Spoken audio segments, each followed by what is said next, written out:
How you doing, family? Oh man, you look beautiful today. Optimism, of course, looks beautiful on your face. And of course, this is a new kind of vibe. I really want to just talk to us about the amazingness that right now always inhabits. You know, as many of you all know, and for those who don't, I am studying in Ghana. Last year, around this time, I was in the hospital. The year before that, I just didn't have the income or the finances or the capital to afford this trip. So many things, and I thought it just wasn't the right time to go, and maybe just the right time for this dream of mine. And to God be the glory, I'm here now. This is just a reminder and a remembrance and a report on how you don't know the significance of the delay. There's power in the delay, because when you get there, something new will be in that environment that wasn't there 2 years ago or a year ago or 20 minutes ago. And if you would have gone then rather than now, you would have missed something vital or important. So there's nothing as amazing as the present.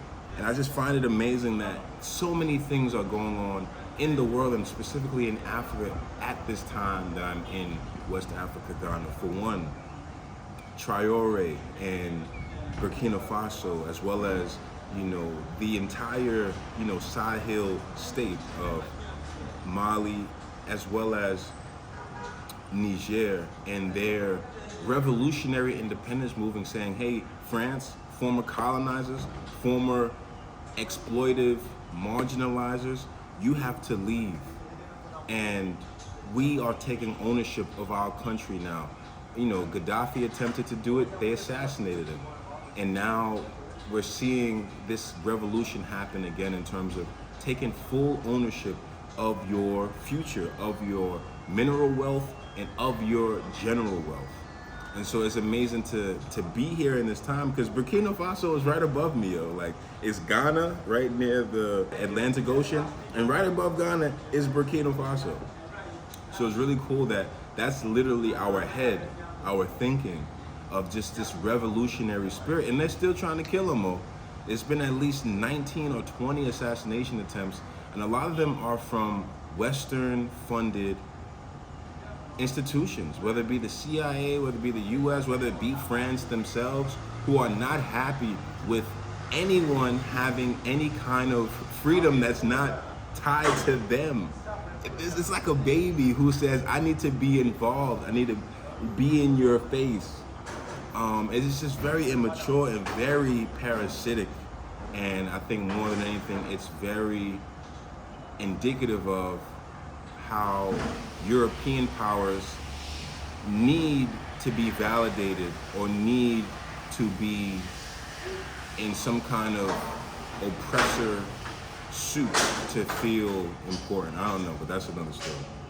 So the point of this whole meeting, because this is a meeting between me and all my fam, my bros, my sisters, my supporters, fellow light workers, fellow high thinkers, high consciousness owners, is really to talk about power, and moreover black power, because there's this black excellence movement that I really love. I think we should be excellent in our way, in our form, in our shape.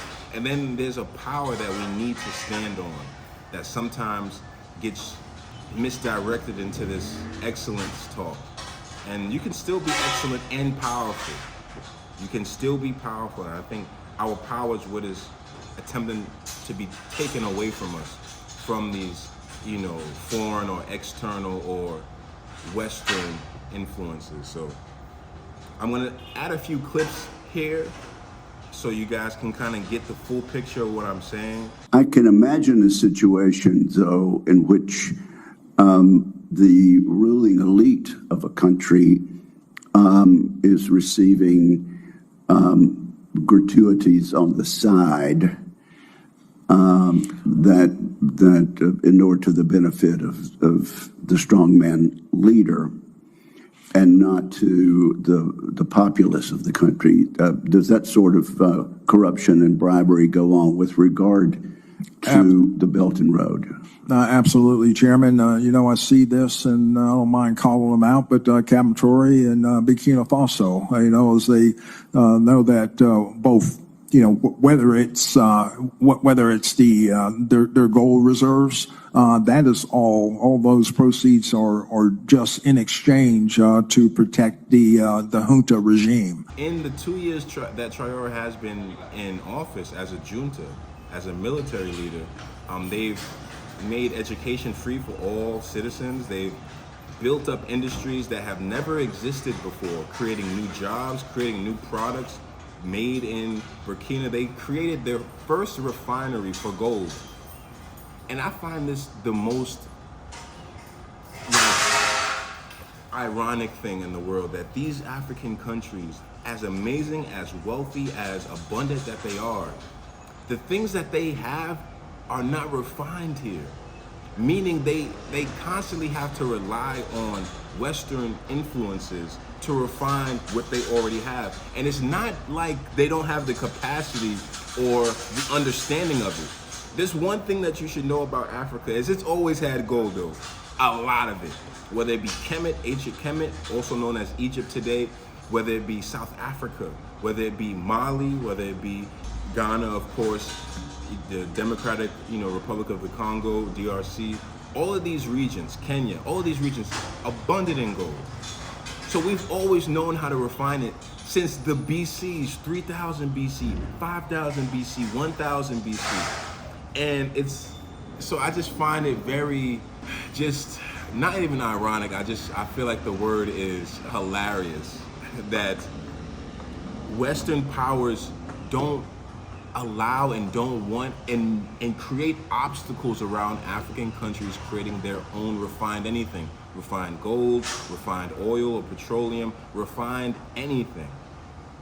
So they're constantly dependent on Western, markets to bring this refined item that they're abundant in. So I say all that to say, Burkina just recently created their first refinery, and they're making their own bricks of gold, which is amazing. So again, Burkina's doing all this, Traore is doing all this good for his people, still having assassinations attempts funded by Western powers, and now this military general, an African-American man, which is also unfortunate because we have to, and the point of this video is to show us that we need to start stepping up to a higher level, man. Like, whether it be Barack Obama and his participation, his complicity in the assassination and Muammar, Gaddafi, or now this military general who we are just frontmen, tokenism, like we are just frontmen for Western powers.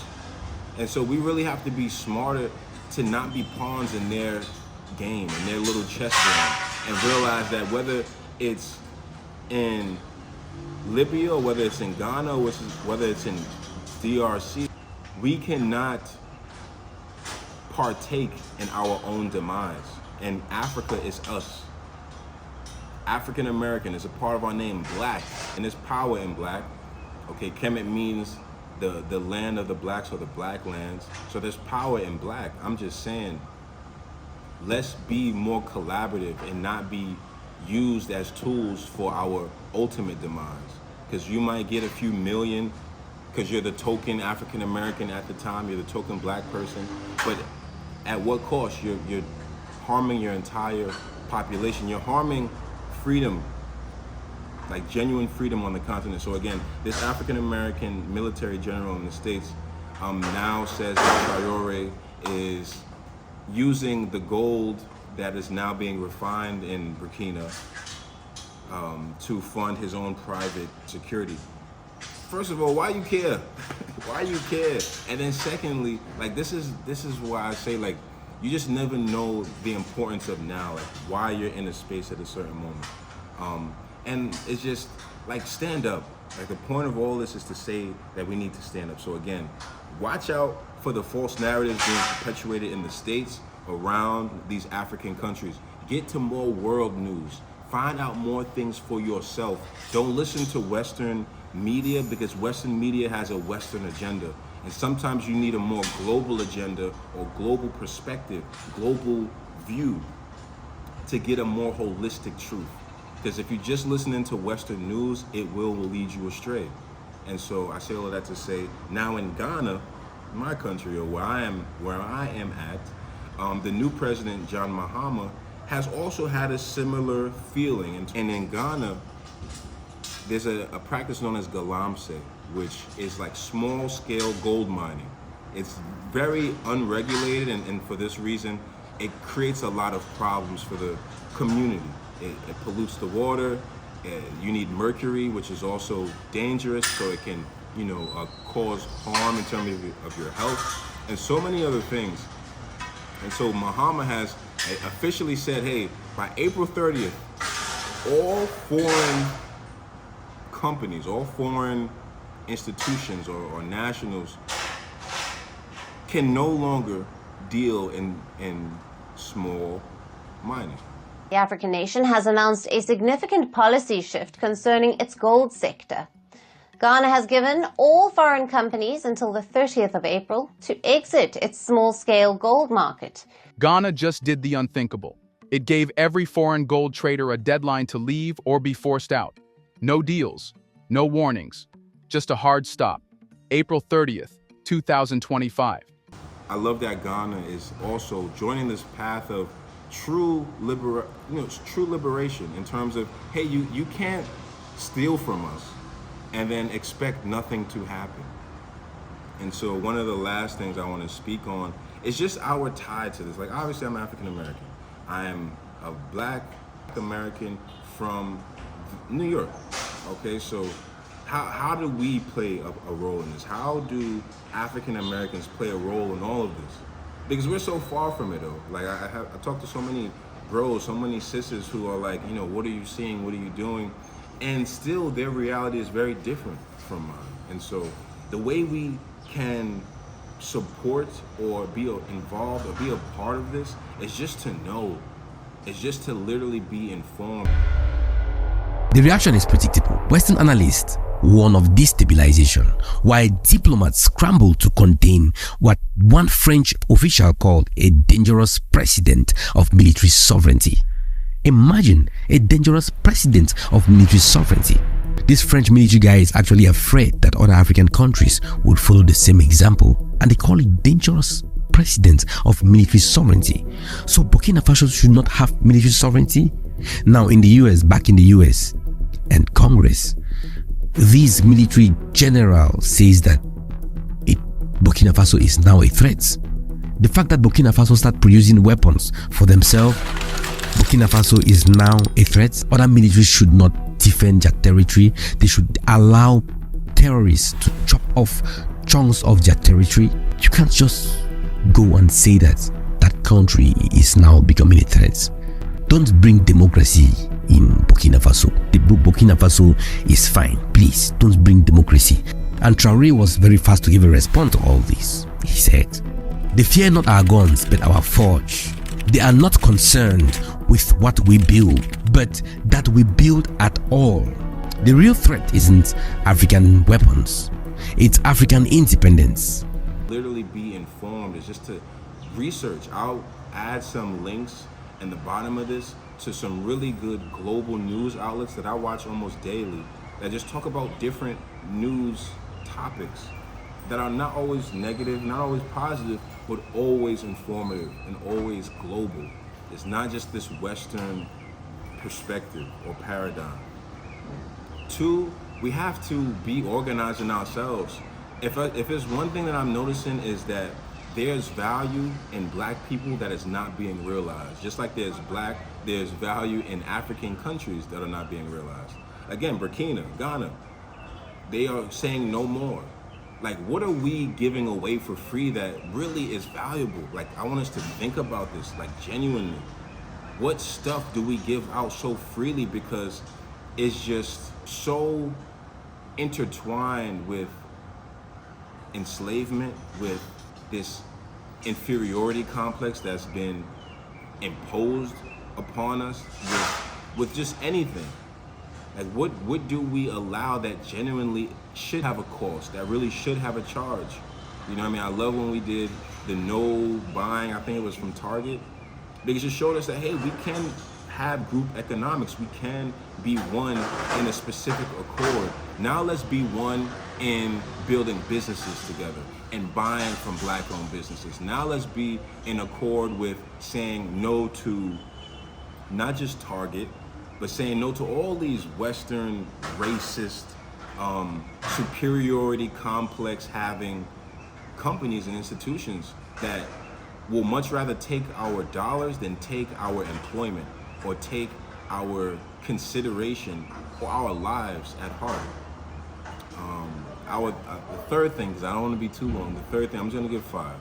The third thing I really want us to do with this information is question. Like, question what is happening in your country, in the U.S., wherever you're watching this from, because we have some supporters from India. Yes, I know what's going on in India as well. Question the things happening in your country and see if it's genuinely for the benefit of you, of your people. And of course, everyone in your country is countrymen, but not everyone in your country is your people. It's like for you, it's family, you know what I mean? So see and see, again, question and see if things that are being done in your country are to your benefit. And if they're not, challenge them. Either challenge your staying in the country, look for ways to maybe migrate and find better opportunity, or challenge them in your vote, challenge them in your activism, challenge them in your activist approaches to like your daily walk. 4, just level up. Like, I think more than anything, there was also another article or rather news report that I heard where there's no weapons manufacturing in the whole African continent. And this one thing that I know, the whole Berlin Conference, colonizing Africa, happened only because Europe had superior weapons. And Europe has made a concerted effort to make sure Africa never has superior weapons. You know, even when, I think it was, who was it? I think it was when Burkina Faso was in need of weapons to fight their many rebellions happening in the country. France didn't send them anything. France sent them boots and camouflage gear, but non-lethal weapons. They didn't send any weapons, and I think it's a microcosm to the fact that they don't want Africa to have teeth. They want it to be a toothless dog or a toothless animal or a toothless lion that has all this bark with no bite. And it's important for us, again, to stand up. I don't care if it's going to the gym. I don't care if it's empowering your mind. I don't care if it's understanding the laws in your community. Level up and power up. Empower yourself. Because the last thing that the world powers at the moment, because again, Africa is becoming the new world power. The number one thing that world powers at the moment don't want us to have is teeth to bite back, to fight back. Okay, to revolt back, you know, because a lot of this is unsaid and it's unfair and it's unjust, but it's real, and we need to make sure we have the tools to effectively enact that. The last thing, okay, is to love. Like, realize that we are in this now for a reason. Ain't nothing gonna change it. Don't nobody know the expiration date. We could all die tomorrow. I'm just gonna be honest. Okay, they got nuclear bombs. I'm just, okay. But love, like, realize that you are in a powerful time right now, and there's nothing like the present. So whether you have a dream to accomplish or this or that, realize that everything is working for your good. Everything is working according to your plan, even if it's not to your plan. Please forgive me. Everything is working according to plan, even if it's not your plan. It's a higher plan, okay? So even if you don't see it, have faith. Trust it. Know that good things are happening. But more than anything, love this process. Because I promise you, if I would have came here 2 years ago when I initially wanted to, I would probably miss this. I would probably miss this opportune time of revolution and black power and black empowerment, and really just the beauty of unity. And I'll leave with this. Though Traore is being attacked by the military general in the States, he's being supported by so many in his country and in Africa, because of course what they're saying in the States and in the West and in any kind of Western media is false. So it's not real. whether it be South Africa or Ghana or, you know, Liberia or Senegal, Libya. Well, Libya is a quote unquote failed state because of what happened to Gaddafi. But so many other African countries are up in arms and up in support with Traore because he's doing something differently that none of his predecessors, whether it be Thomas Sankara or Kwame Nkrumah, are doing. He is in the 21st century showing African and African American people and all diverse peoples what it's like to genuinely throw off the yoke and throw it off permanently. Not in a gradual, step-by-step, 4-year plan, not in a 5 or 20-year program that eventually gets them out. No, they'll still be there. Do it now. Do it today, because there's nothing like the present. This is Daily Dose of Dev saying over and out. And get your world news. Thank you.